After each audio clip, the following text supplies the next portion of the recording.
Praise the lord. అందరికీ వందనాలు. ఈరోజు దేవుని వాక్యం అనే కార్యక్రమానికి మీకు అందరికీ ఆహ్వానం తెలియచేస్తూ ఉన్నాను. నేటి దిన మూలవాక్యముగా నిర్గమకాండము 20వ అధ్యాయము 24వ వచనాన్ని చదువుకుందాం. మంటి బలిపీఠమును నా కొరకు చేసి దాని మీద నీ దహన బలులను, సమాధాన బలులను, నీ గొర్రెలను, నీ ఎద్దులను అర్పింపవలెను. నేను నా నామమును జ్ఞాపకార్థముగా నుంచు ప్రతి స్థలములోనూ నీ ఎద్దుకు వచ్చి నిన్ను ఆశీర్వదించేదను. చూడండి ప్రియులారా, చదివినటువంటి లేఖన భాగంలో మనం గమనించినట్లయితే ఆ పరమతమైనటువంటి దేవాది దేవుడు తెలియజేస్తున్నటువంటి మాట, నేను నీ యొద్దకు వచ్చి నేను నిన్ను ఆశీర్వదించేదను అని తెలియజేస్తున్నాను. ఎప్పుడు ఆయన నీ యొద్దకు వస్తాడు, ఎప్పుడు నీ యొద్దకు ఆయన వచ్చి నిన్ను ఆశీర్వదిస్తాడు. ఆయన నీ యొద్దకు రావాలంటే నువ్వేం చేయాలా? ప్రియులారా, ఇక్కడ ఆశీర్వాదం అనేది చాలా ప్రాముఖ్యమైనటువంటిది.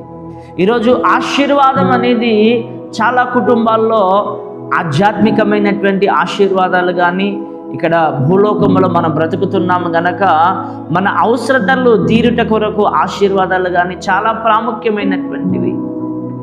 ఏ విధమైనటువంటి ఆశీర్వాదాలైనా మనం పొందాలి అని అంటే పరిశుద్ధ గ్రంథం మనకు సెలవిస్తుంది, నేను నీ యొద్దకు వచ్చి నేను నిన్ను ఆశీర్వదించదని వాక్యం సెలవిస్తూ ఉన్నది. ప్రియుడా, నీ ఆత్మ వర్ధిల్లుచున్న ప్రకారము నీవు అన్ని విషయముల్లో సౌఖ్యముగా వర్ధిల్లవలెనని వాక్యం సెలవు. అన్ని విషయాల్లో, ఉద్యోగములో, వ్యాపారములో, కూలి పనుల్లో, నీ చదువులో, నీ సంతానములో, నీ వంశము, నీ కుటుంబము, నువ్వు చేసే సేవ, ఏదైనా నువ్వు అన్ని వర్ధిల్లాలి, అన్నీ ఆశీర్వదించబడాలా, అన్నీ ఆశీర్వదించబడాలా. అన్ని ఆశీర్వదించుట కొరకు, అన్ని వర్ధిల్లట కొరకు దేవుడు సెలవిస్తున్న మాట ఏమిటంటే, నేను నీ యొద్దకు వచ్చి నిన్ను ఆశీర్వదించదనని దేవుని లేఖనాలు సెలవిస్తున్నాడు. మరి ఎప్పుడు మన దగ్గరకు వస్తాడు ఆయన? ఏ రోజు ఆయన మన దగ్గరకు వస్తాడు? ఏ సమయంలో ఆయన మన దగ్గరకు వస్తాడు అని అంటే, దేవుని లేఖనాల్లో మనం గమనిస్తే చదివిన మూల వాక్యములో ఒక చక్కటి మాట మనం చూస్తున్నాం. నీవు ఒక బలిపీఠమును ఏర్పాటు చేసుకొనవలెను. ఆ బలిపీఠము మీద నీవు అర్పించుచు ఉన్నప్పుడు ఆ అర్పణ దగ్గరికి నేను వచ్చి ఆ అర్పణ అంగీకరించి నేను నిన్నప్పుడు ఆశీర్వదించదనని దేవుని యొక్క లేఖనాలు ఇక్కడ మనకు చాలా స్పష్టముగా తెలియచేస్తున్నాయి. దేవునికి మహిమ కలుగునుగాక. హల్లెలూయా. కనుక ప్రియులారా, అబ్రహాము విషయంలో కానీ, యాకోబు విషయంలో కానీ, ఇస్సాకు విషయంలో కానీ వారు వెళ్ళిన ప్రతి చోట, ఉన్న ప్రతి చోట, నివాసము చేసిన ప్రతి చోట వాళ్ళు ప్రార్థన అనే బలిపీఠమును కట్టుకున్నారు. వారు ప్రార్థనని బలిపీఠం కట్టుకున్నారు. ఆ ప్రార్థనని బలిపీఠము కట్టి ఆ బలిపీఠం దగ్గర వాళ్ళు ప్రార్థనలు చేసినట్లుగా లేఖనాల్లో మనం చూస్తూ ఉన్నాం. ఆ బలిపీఠము కట్టి ఆ బలిపీఠం దగ్గర ప్రార్థననే ధూపమును వారు వేసినట్లుగా మనం చూస్తున్నాం. కనుక నీ జీవితంలో, నీ బ్రతుకులో, నీ గృహములో, నీ వ్యక్తిగత జీవితంలో, నీ సంఘములో ప్రార్థన బలిపీఠం ఉండాలా. ప్రార్థన బలిపీఠం అనేది కట్టబడాలా. ప్రార్థన బలిపీఠం అనేది నీకు ప్రత్యేకంగా నువ్వు ఏర్పాటు చేసుకోవాలా. చాలామందికి ఉండేటువంటి అలవాటు ఏంటంటే, ప్రార్థన అనే బలిపీఠమును కూల్చుకుంటున్నారు, నిలబెట్టుకోలేకపోతున్నారు. అబ్రహాము ఏ ప్రాంతానికి వెళ్ళినా, ఏ గ్రామానికి వెళ్ళినా, ఏ దేశానికి వెళ్ళినా, ఎక్కడికి వెళ్ళినా అక్కడ మొదటగా స్థానము బలిపీఠానికి ఇచ్చేవాడు. బలిపీఠం దగ్గర తన ప్రార్థన ఆరంభం చేసేటువంటి వాడు. కనుక ప్రియులారా, ఆ ప్రార్థన చేసినప్పుడు ఆ ప్రార్థన దగ్గరికి, ఆ ప్రార్థన వినడానికి, ఆ ప్రార్థన అంగీకరించడానికి ఆ పరమాత్ముడు ఆ బలిపీఠం మీదకి దిగి వస్తాడు. నీ హృదయంలో ప్రార్థన బలిపీఠం ఉండాలి. నీ ఇంట్లో ప్రార్థన బలిపీఠం ఉండాలి. నీ సంఘములో దేవుని యొక్క ప్రార్థన బలిపీఠం ఉండాలి. బలిపీఠం అలా కట్టేసి ఇడిచిపెట్టేస్తే సరిపోదు. ఆ బలిపీఠం దగ్గర నిత్యము ప్రార్థన జరుగుతుండాలా. నీ ఇంట్లో నిత్యం ప్రార్థన ఉండాలా. నీ హృదయంలో నిత్యం ప్రార్థన ఉండాలా. ఆ ప్రార్థన బలిపీఠం మీద ప్రార్థన జరుగుతున్నప్పుడు ప్రార్థనలు వింటున్నటువంటి దేవాది దేవుడు ఆ ప్రార్థన బలిపీఠం మీదకి వచ్చి ఆ ప్రార్థనలు అంగీకరించి ఆశీర్వదిస్తాడు. నువ్వు ఇంట్లో ప్రార్థన చేస్తుంటే ఆ ఇంట్లోనికి దిగి వస్తాడు. నీ హృదయంలో నువ్వు ధ్యానం చేస్తూ ప్రార్థన చేస్తుంటే నీ హృదయంలోనికి వస్తాడు. నువ్వు సంఘములో ఉండి మందిరంలో ప్రార్థన చేస్తూ ఉంటే అక్కడికి ఆయన వస్తాడు. ఆయన బలిపీఠం దగ్గరికి వచ్చి ఆ ప్రార్థనని అర్పణను అంగీకరించి ఆయన ఆశీర్వదిస్తారనే విషయాన్ని దేవుని లేఖనాలు సెలవిస్తున్నాయి. ఆ విధంగానే మనం గమనించినట్లయితే ఆ ప్రార్థననే బలిపీఠానికి విశ్వాసం అనే బలిపీఠం కూడా జోడి కావాలి. ప్రార్థననే బలిపీఠం ఉండి విశ్వాసం అనేటువంటి బలిపీఠం లేకపోతే ప్రయోజనం లేదు. పరిశుద్ధ గ్రంథంలో మనం గమనిస్తే ఏలియా అంటాడు, ప్రభువా నేనొక్కడనే రోషము కలిగిన వాడనే నిలబడి ఉన్నాను అని చెప్పి ఆయన తెగించిన వాడై, ప్రాణాలకు తెగించిన వాడై ఆ బయలుదేవతలతో పోరాటం చేస్తాడు, అబద్ధ ప్రవక్తలతో పోరాటం చేస్తాడు.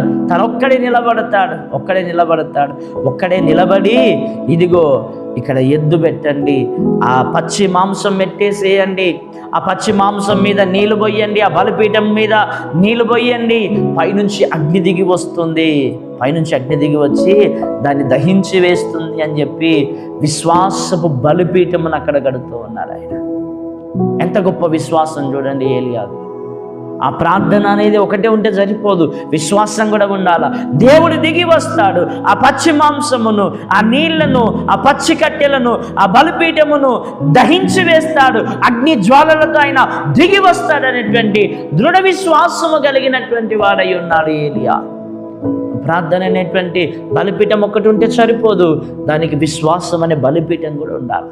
ఆ విశ్వాసం అనే బలిపీఠమును ఆయన అక్కడ కట్టి అర్పణ చేయుచున్నప్పుడు ఆ అర్పణ మీదకి ఆయన దిగి వచ్చాడని దేవుని లేఖనాలు సెలవిస్తున్నాయి. ఆ అర్పణ మీద ప్రార్థన పెట్టినప్పుడు ఆ ప్రార్థన అంగీకరించి నిన్ను ఆశీర్వదిస్తాడు. ఆ విశ్వాసం అనే బలిపీఠమును అక్కడ దగ్గరికి వచ్చి ఆ విశ్వాసమును బట్టి ఆయన సమస్తమును బాగు చేస్తాడు. ఆయనకున్నటువంటి పరిస్థితులను బట్టి ఆయన బలిపీఠము దగ్గర విశ్వాసముతో పౌరుషం కలిగి ప్రార్థన చేస్తున్నాడు. నీ పరిస్థితులను బట్టి నువ్వు విశ్వాసముతో నీకున్న సమస్యను ఆ బలిపీఠం మీద పెట్టు. అది నీకు అసాధ్యమే, కానీ నా దేవునికి సాధ్యమని నువ్వు నమ్మి విశ్వసించబెట్టు. నీ జీవితంలో తప్పకుండా కార్యం చేస్తాడు. ఇంకొక ప్రాముఖ్యమైన విషయం ఏంటంటే కయ్యను హేబేలు యొక్క అర్పణను మనం చూస్తున్నాం. ఈ కయ్యను హేబేలు అర్పణ లాంటి అర్పణ మనం తీసుకుని వెళ్ళాలి. దైవ సన్నిధిలో కానీ నీ ఇంట్లో కానీ అర్పణను చేతబట్టాల. అర్పణను దొంగిలించిన వాడివై ఉండకూడదు, దోచుకునే వాడివై ఉండకూడదు, దానిని నిష్టానుసారంగా ఖర్చు చేయకూడదు, వ్యర్థమైన వాటికి ఉపయోగించకూడదు. నీ రాబడిలో ఉన్నటువంటి దశమ భాగమే కానీ, నువ్వు సంపాదించే సంపాదనలో కృతజ్ఞతయే కానీ, దేవుని జీవితంలో చేసినటువంటి మేలుల విషయంలో కానీ కృతజ్ఞతగా దాన్ని తీసుకొని ప్రభువా ఈ అర్పణ నీవు అంగీకరించుమని ప్రభు ప్రార్థనలు పట్టుకుని వేడుకుంటే ఆ అర్పణ కోసం ఆయన దిగి వస్తాడు, ప్రార్థన కోసం ఆయన దిగి వస్తాడు. విశ్వాసపు బలిపీఠం మీదకి దిగి వచ్చి దాన్ని దహించి వేసినట్లుగా నీ ప్రార్థన అంగీకరిస్తాడు. ఆయన నీ ప్రార్థన అంగీకరిస్తాడు. నేను నీవుండే స్థలములోనికి వచ్చి ఆ బలిపీఠం మీద ఉన్న దానిని అంగీకరించి నేను అప్పుడు నిన్ను ఆశీర్వదించదనేటువంటి వాక్యము, వాగ్దానము నీ జీవితంలో, నీ కుటుంబంలో ఖచ్చితంగా నెరవేరుతుంది. కనుక కుటుంబముగా నీవు అర్పణ అర్పించినప్పుడు ఆ అర్పణ దేవుడు అంగీకరించేదై ఉండాలా, ఆ అర్పణ దేవుడు స్వీకరించేదై ఉండాలా. దేవుడు స్వీకరించని, అంగీకరించని అర్పణలు దొంగతనముగా చేసేవి కాదు, సగం సగం చేసేది కాదు. మనస్ఫూర్తిగా నువ్వు చెయ్యాలా, నీ మొక్కుబడి చెల్లించాలా, నీ కృతజ్ఞతార్పణలు చెల్లించాలా, నీ దశభాగములు చెల్లించాలి. నువ్వు దేవునికి ఇవ్వవలసినవి ఏవైతే ఉన్నాయో అవి నువ్వు సరిగ్గా అర్పించినప్పుడు అర్పణ దగ్గరికి దేవుడు వస్తాడు, అర్పణ అంగీకరిస్తాడు. ఆ విధంగానే విశ్వాసము, ఆ విధంగానే ప్రార్థన.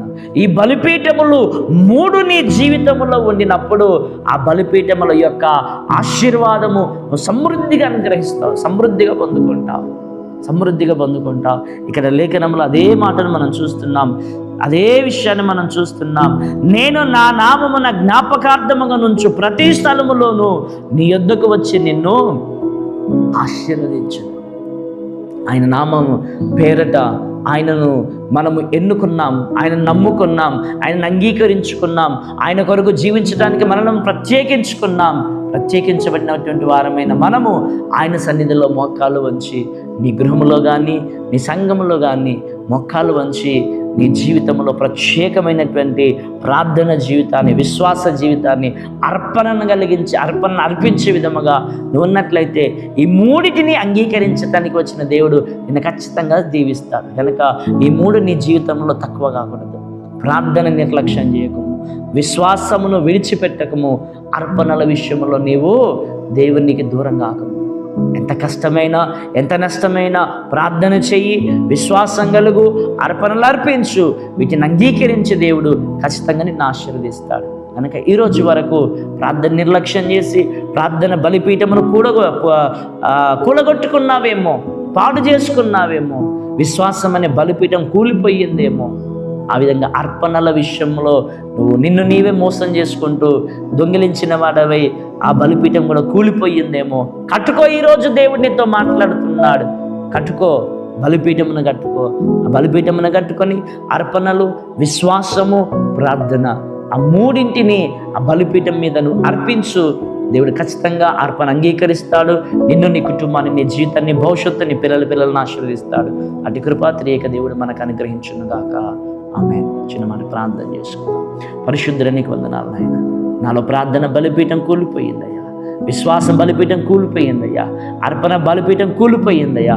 తిరిగి కట్టుకున్నట్టుకు సహాయం, నీ కృప నడిపింపును దయచేయమని ఆ బలిపీఠం మీద దిగి వచ్చి ఆశీర్వదించి గణపరుస్తానంటున్నావు గనుకనైనా ఏలియా అర్పణ అంగీకరించి ఏలియాను గణపరిచినట్లుగా, అయ్యా హేబేలు అర్పణ అంగీకరించి గణపరిచినట్లుగా, అబ్రహాము అర్పణ అంగీకరించి అబ్రహామును ఆశీర్వదించినట్లుగా మమ్మలను కూడా ఆ విధంగా ఆశీర్వదించి మహిమ పొందమని యేసునామమున వేడుకుంటున్నాం తండ్రి.